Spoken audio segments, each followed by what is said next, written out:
Hi, I'm Waiko Hu. My reflection is based on 4 teaching sessions I conducted.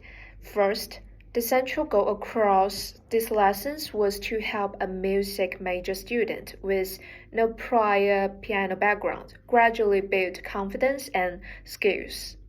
I started from the basics, hand posture and touch, and then moved step by step into rhythm practice, technical letters, and short repertoire excerpts.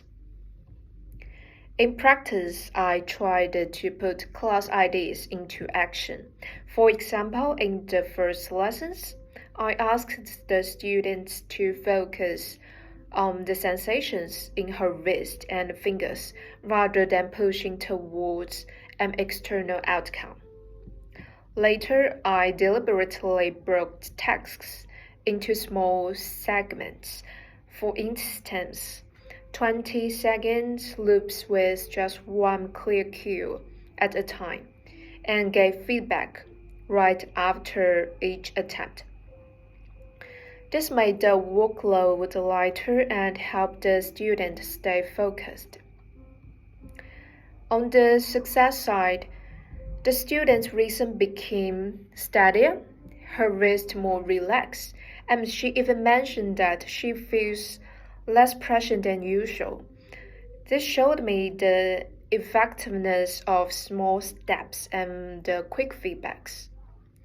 On the failure side, I sometimes focus too much on technical accuracy and overlook the student's personal interests, which reduced engagement.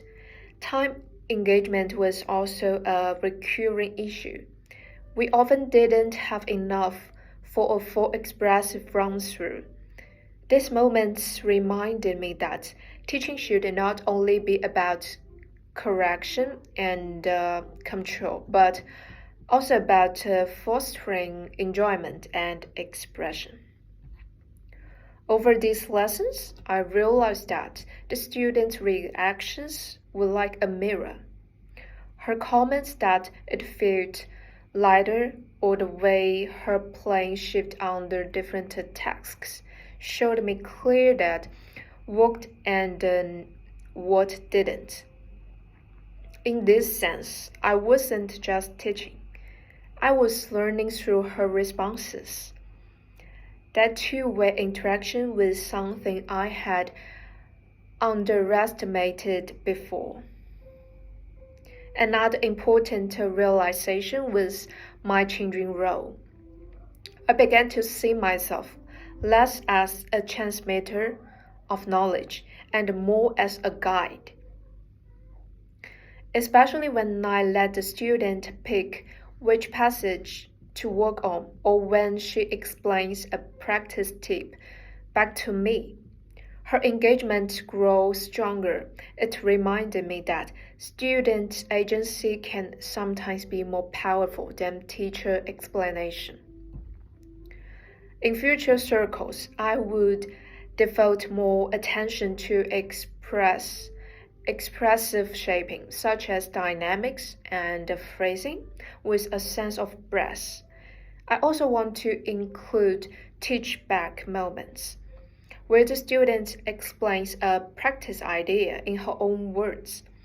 And finally, I will keep reinforcing small, repeatable wins and spaced review to turn short-term progress into lasting confidence. Overall, these 4 lessons showed me that teaching is not only about transmitting skills, but about balancing control and freedom, technique and emotion. At the same time, I came to realize that genius growth comes from interaction. I learned as much from the student's journey as she did from mine.